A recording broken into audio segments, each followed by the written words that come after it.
Baik, kita bisa mulai ya teman-teman ya. Bismillahirrahmanirrahim. Assalamualaikum warahmatullahi wabarakatuh. Waalaikumsalam warahmatullahi wabarakatuh. Alhamdulillah, nahmaduhu wa nasta'inuhu wa na'udzubillahi min shururi anfusina wa min sayyiati a'malina. May yahdihillahu fala mudilla lahu wa may yudlil fala hadiya lahu. Asyhadu an la ilaha illallah wahdahu la syarika lah. Wa asyhadu anna Muhammadan abduhu wa rasuluhu la nabiyya ba'da.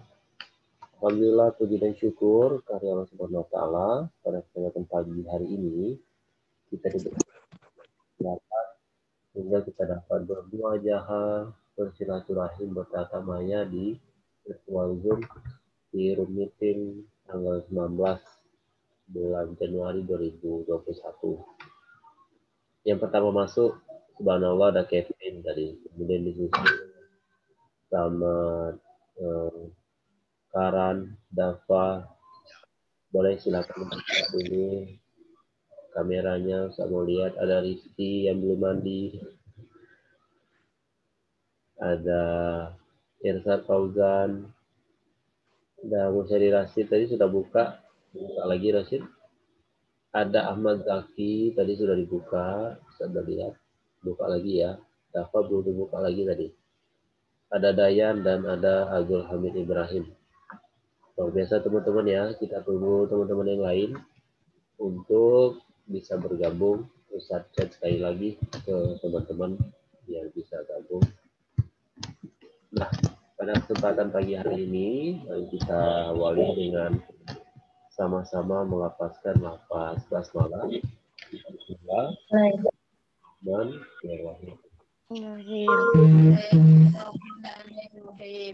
baik teman-teman, untuk pagi ini Ustaz minta kepada Fauzan pimpin doa. Silakan Fauzan.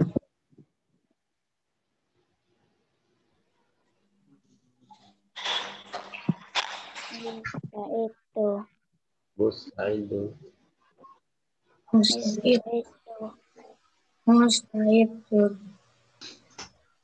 Sebelum belajar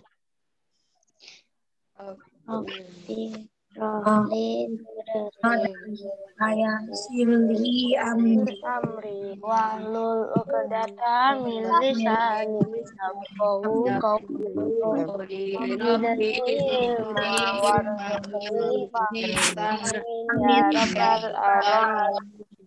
Baik. Bila kemudian ada Muhammad pakai tanda kutip yang telah memimpin doa kita pagi hari ini, dan ternyata tidak lembat lagi teman-teman ya. Di berbagai tempat di Bengkulu itu kita mengalami termasuk di sebelah kampung kita ini di Tanjung.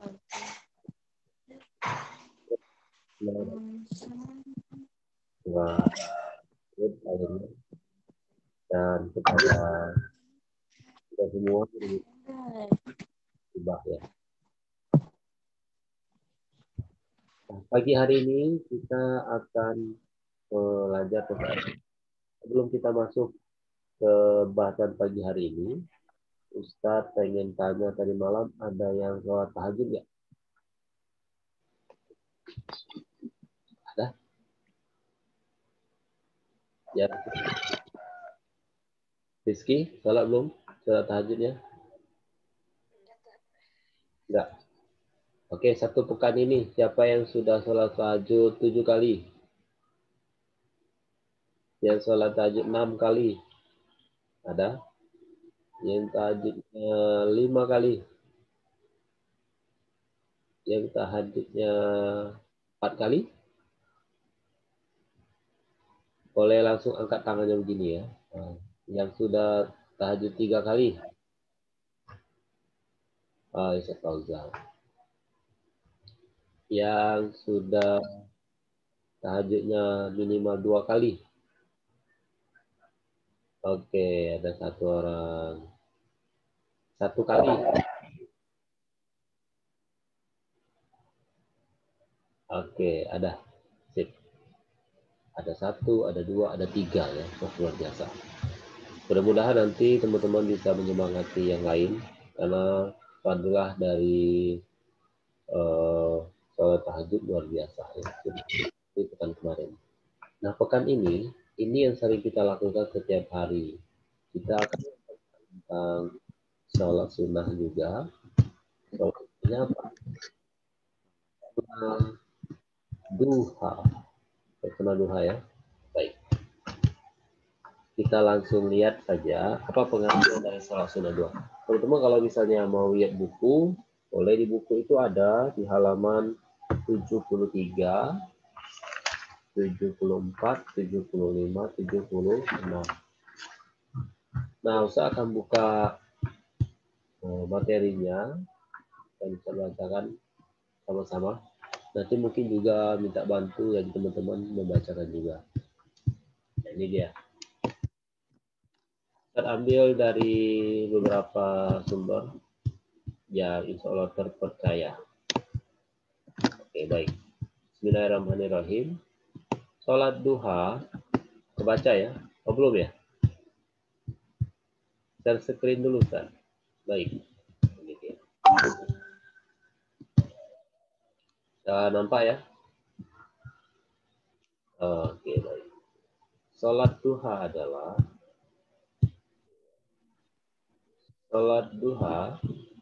merupakan ibadah sunnah yang dianjurkan oleh Rasulullah Shallallahu Alaihi Wasallam.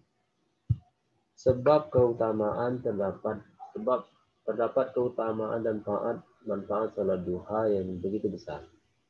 Diriwayatkan hadis riwayat Bukhari dan Muslim dari Abu Hurairah, kekasihku Rasulullah Shallallahu Alaihi Wasallam mewasiatkan kepadaku dengan 3 perkara. 1. Puasa 3 hari setiap bulan, 2 rakaat sholat duha, kemudian 3 agar aku sholat witir sebelum tidur.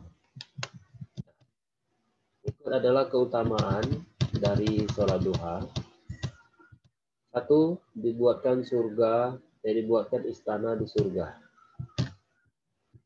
Nabi Muhammad Shallallahu Alaihi Wasallam dalam hadis riwayat Tirmizi dan Ibnu Majah bersabda mengenai keutamaan sholat duha ada 12 rakaat.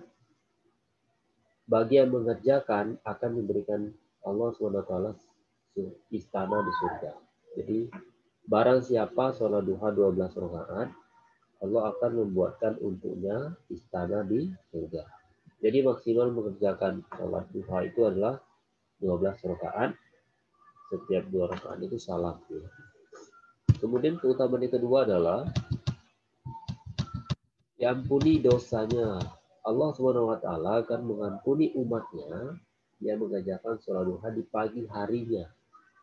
Hal itu sesuai dengan hadis Rasulullah dalam riwayat Tirmizi, siapapun yang melaksanakan sholat duha dengan langgeng akan diampuni dosanya oleh Allah SWT, sekalipun dosa itu sebanyak buih di lautan. Langgeng itu tenang ya, tenang tanpa paksaan, meluangkan waktu. 3. Mencegah penyakit. Yang ketiga itu adalah mencegah penyakit. Dikutip dari buku Berkah Sholat Duha karya Muhammad Khalil Rahman Al-Mahfani, seorang profesor medis, Dr. H.A. Ali Subau dan Profesor Dr. Van Zeber mengatakan bahwa setiap gerakan sholat memiliki manfaat kesehatan bagi tubuh yang tidak terhingga. Ia melihat bahwa gerakan sholat dapat mengurangi dan dapat mencegah penyakit jantung. Setiap penyimpangan dari gerakan sholat akan mengubah fungsi dan manfaat yang ada dalam syariat. Hal itu dibenarkan. Nah, begitu. Jadi sholat itu juga mencegah penyakit. Ada yang bilang juga sholat itu adalah olahraga ya.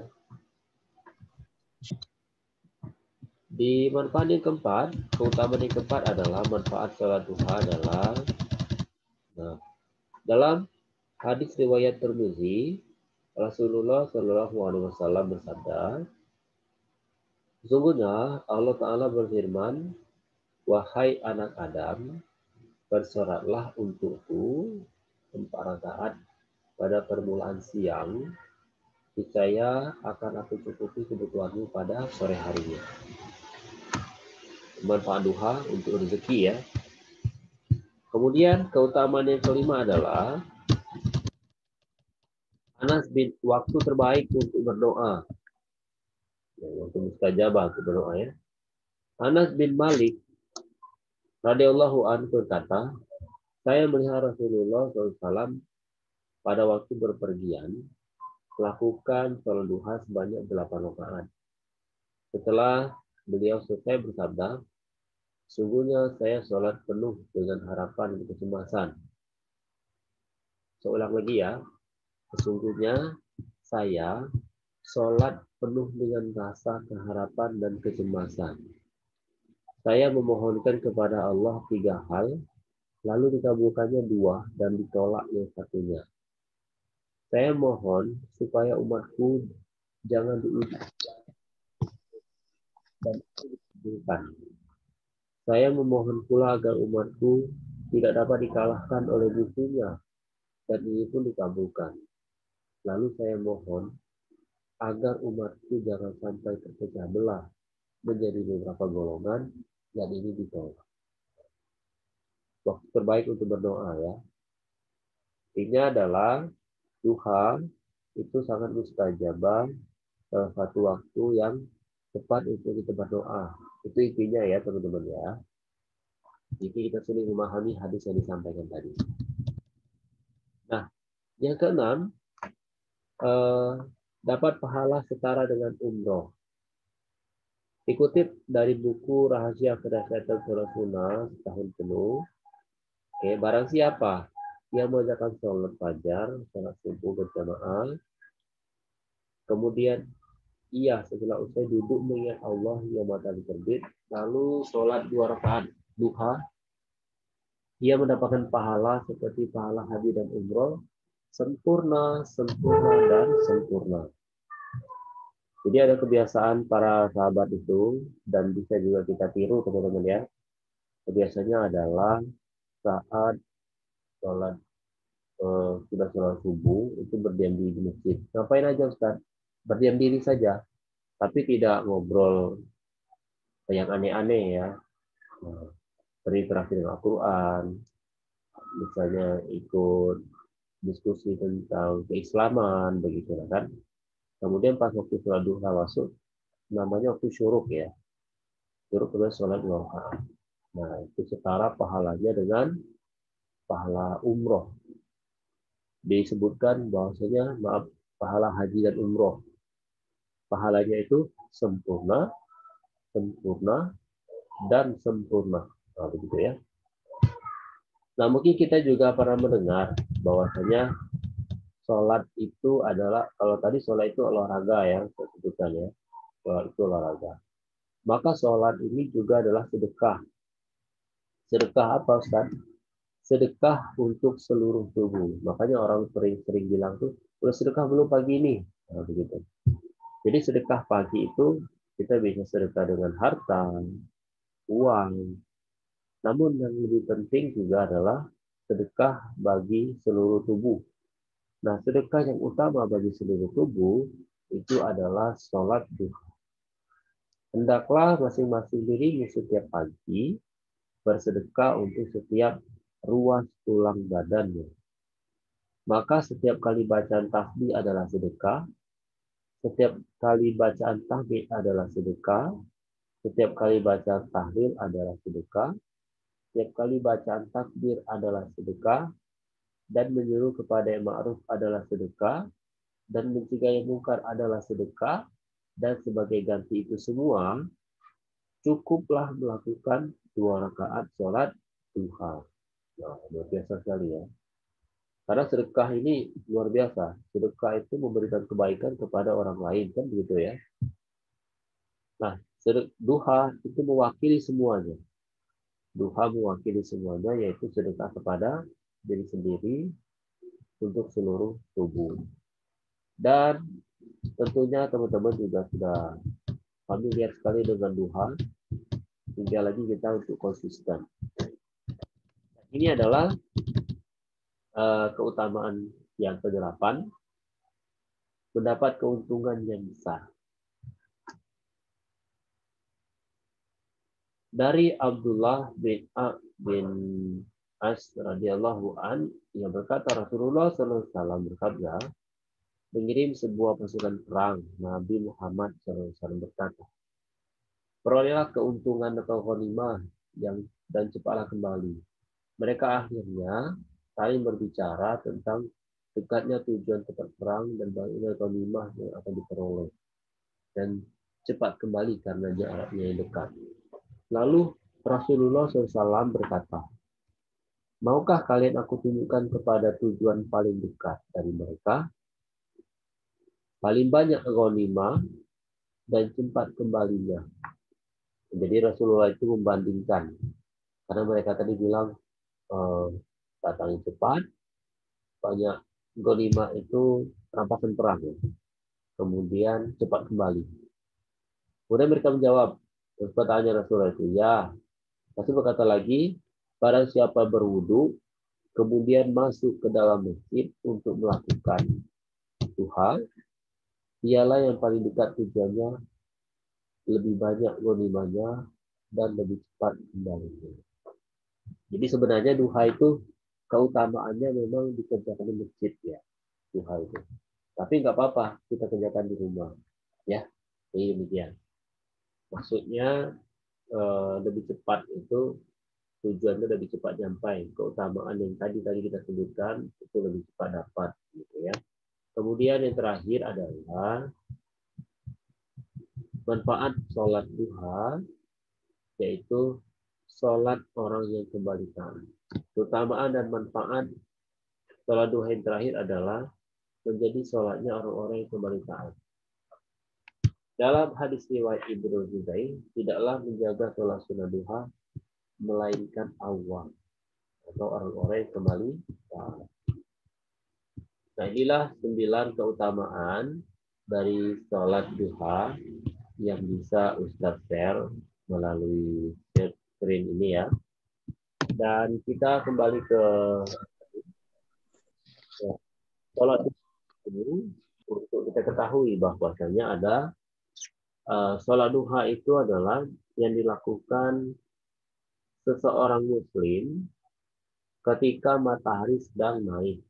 Kira-kira ketika matahari naik kurang lebih 7 hasta sejak terbitnya pukul 7 pagi. Atau bergantung dengan pergerakan dari sinar pergerakan dari matahari ya. Kira-kira waktunya adalah sekitar jam 7 sampai pukul sebelum zuhur. Kemudian jumlah rakaat duha itu bisa 2, 4, 6, 8, dan 12. Dan dilakukan dalam setiap 2 rakaat salam. Ya. Keutamaan yang 9 tadi, kalian bisa baca lagi di di buku. Ada sedekah bagi seluruh tubuh. Kemudian yang kedua, ghanimah, keuntungan yang besar. Maksudnya apa tadi? Sudah Ustaz ceritakan ya. Kemudian sebuah rumah di surga apabila kita mampu melaksanakan 12 rakaat kalau kalian. Nah, masuk ke 4 rakaat dan 4 rakaat sebelumnya. Oke. Kemudian memperoleh ganjaran di sore hari ketika kita bisa berduha pada pagi harinya. Pahala umroh ketika kita bisa sholat duha minimal 2 rakaat setelah subuh tanpa tidur ya. Nah, kita diam di masjid atau tadi begitu ya. Kemudian kita sholat 2 rakaat, itu pahalanya haji dan umroh. Sempurna, dan sempurna. Nah, kemudian adalah manfaatnya adalah Rasulullah SAW bersabda, sholat duha itu dapat mendatangkan rezeki dan menolak kefakiran. Dan tidak ada yang akan memelihara sholat duha, melainkan orang-orang yang bertaubat. Mudah-mudahan kita tergolong orang-orang yang bertaubat ya. Karena sekarang sepertinya sudah di akhir zaman. Tapi mudah-mudahan kita senantiasa dijaga oleh Allah SWT, dijaga keimanannya, jaga amal baiknya, untuk selalu istiqomah dan selalu bertobat setiap hari. Karena mau tidak mau kita dituntut untuk bertobat. Nah, salah satu indikasi orang bertobat adalah konsisten dalam sholat duha. Nah, batas ini ada yang mau didiskusikan nggak, teman-teman?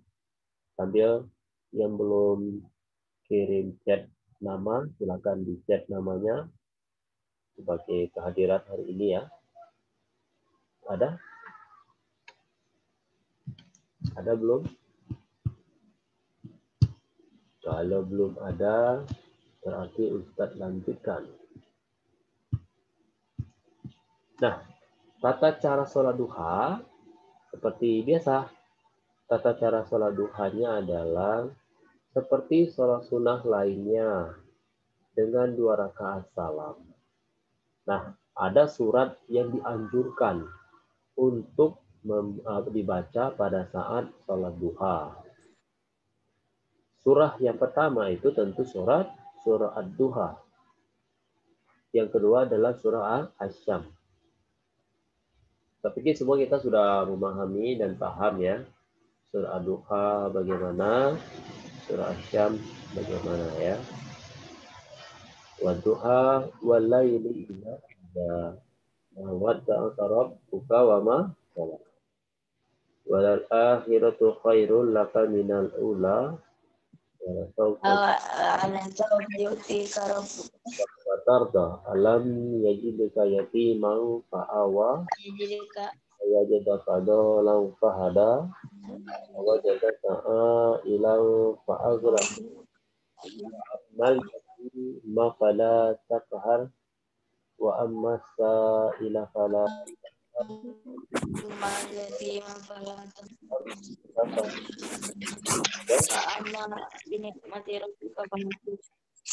mantap ya. Kemudian boleh kita surah Asy-Syams.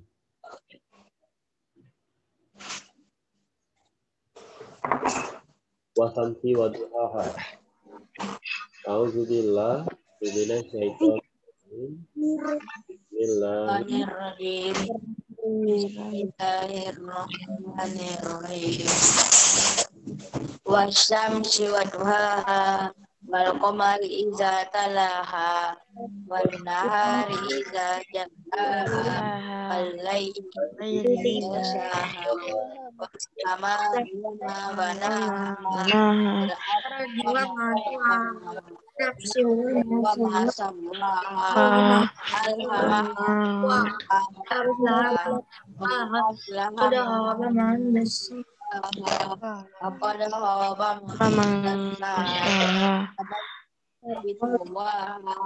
izin bahasa sekolah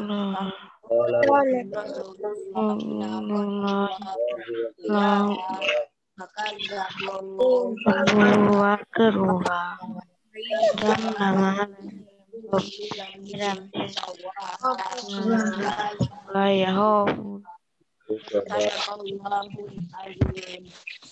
Nah, kalau kita di kelas, biasanya kan surah yang dibaca, surah duha, surah Asy-Syams. Ada 4 rakaat ya, yang kita laksanakan dan rutin di kelas.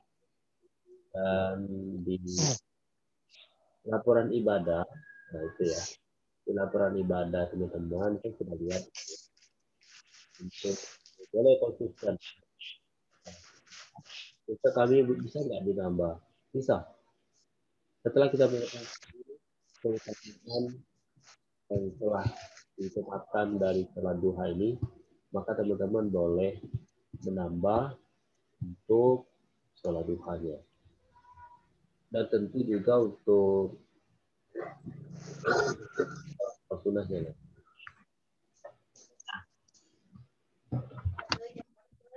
7.30. Ya betul, 7.30 ya. Bentar lagi. Oh, 10 menit lagi karena di pukul 7 ya. Tidak apa-apa. Nah, coba kita sama-sama buka di halaman 75. Teman-teman sudah buka. Punya buku ini semua kan? Halaman 75. Di halaman 75. Buku apa itu, Tat? Buku...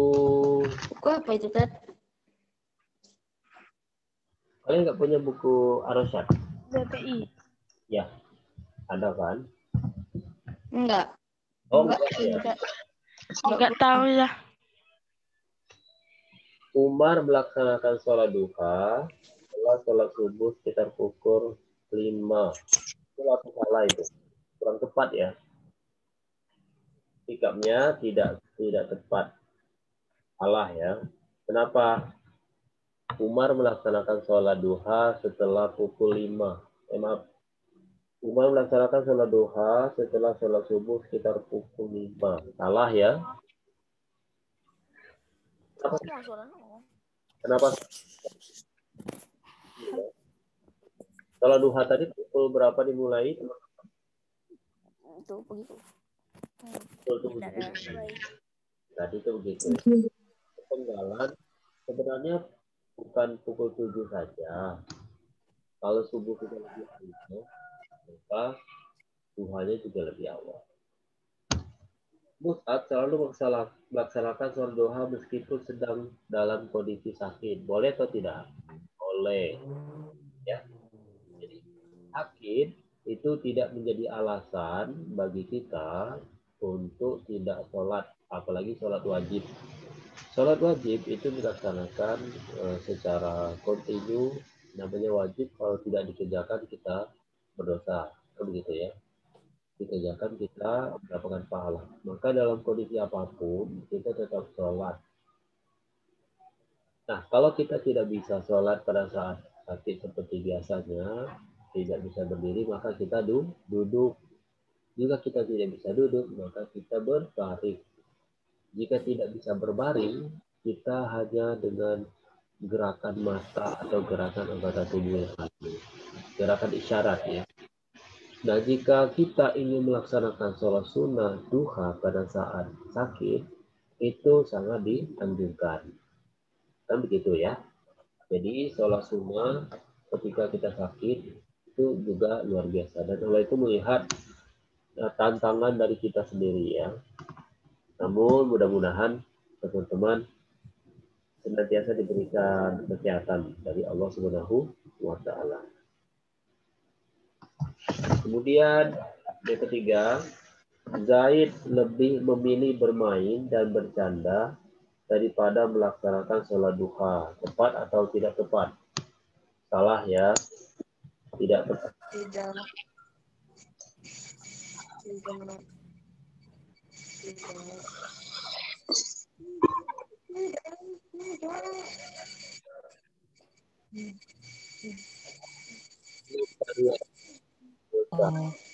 Melaksanakan kebiasaan pagi ini, sholat duha, kemudian mandi nanti ya, mandi, sholat duha, belajar. Baru nanti teman boleh bermain setelah tugas selesai, gitu ya. Tidak ada alasan tidak sholat karena bermain dengan teman-teman. Kemudian yang keempat sikapnya adalah Mas selalu mengajak teman-teman kelasnya untuk melaksanakan sholat duha. Ya, ini tidak akan yang benar ya. Kalau di kelas kita bersama-sama di kelas ya, sama-sama di kelas, kemudian di apa namanya? Sebentar teman-teman ya, ada iklan.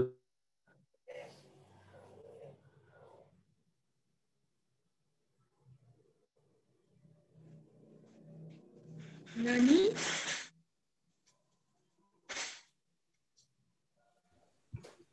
Oke, baik. Ada iklan tadi ya.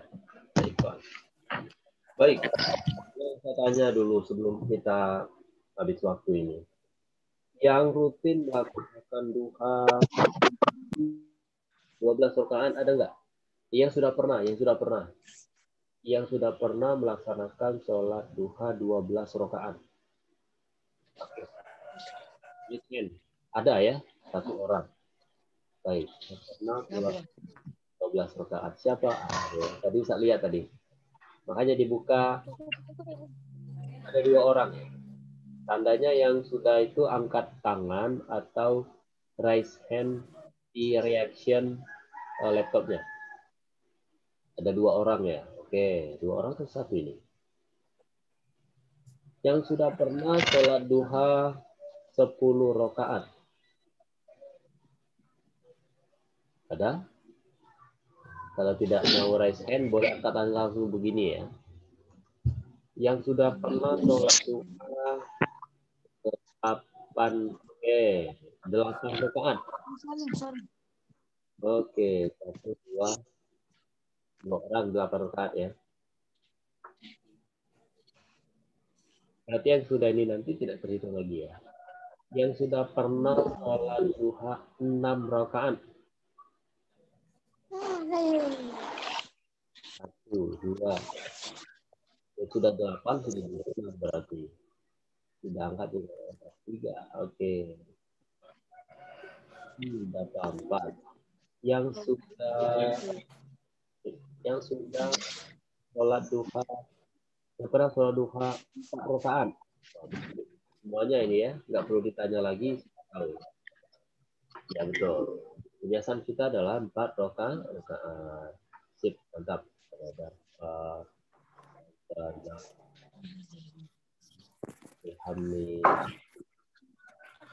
Semuanya ya sudah ya.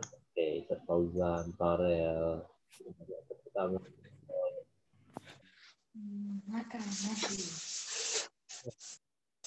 Tantangan bagi kita adalah untuk senantiasa ketika kita sudah mengetahui fadilah puasa, fadilah sholat duha. Jadi teman-teman diharapkan konsisten melaksanakan sholat duha. Karena teman-teman ternyata banyak juga yang mau sholat duha tapi mungkin bingung sholat duhanya bagaimana ya. Ya betul ya, Ustaz ya. Ustaz Fauzan. Jadi boleh kita senantiasa untuk fokus. Ada tadi? Coba kalau saya boleh tanya, Faiz mana Faiz? Faiz. Apa? Oke. Sholat duha itu surah yang dibaca surah apa saja Faiz? Yang lebih diutamakan? Surah yang dibaca pada saat sholat duha apa Faiz? Faiz baru masuk tadi ya. Oke teman-teman, ada yang masih ingat surat apa yang dibaca ketika kita sholat duha?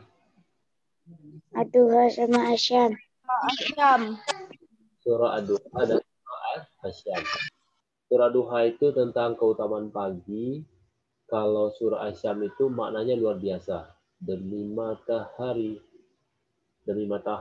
yang bersinar pagi, demi malam yang telah lalu, pokoknya bagus sekali maknanya. Dan itu banyak disyairkan ya.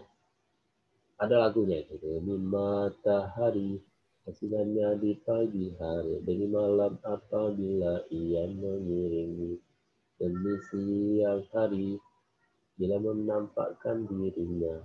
Nah, kan begitu. Maknanya bagus sekali. Nah, setelah ini teman-teman, kita bakal melaksanakan aktivitas pagi masing-masing, tentunya sholat duha bagi yang belum ya. Kemudian bersiap-siap belajar. Dan kita sudah di akhir penghujung, sudah 39, 40 mati ya. Kita tutup dengan hamdalah. Alhamdulillahirabbil alamin. Dan doa kita. Kemudian kita sekian. Assalamualaikum warahmatullahi wabarakatuh. Waalaikumsalam warahmatullahi wabarakatuh. Warahmatullahi wabarakatuh. Selamat belajar.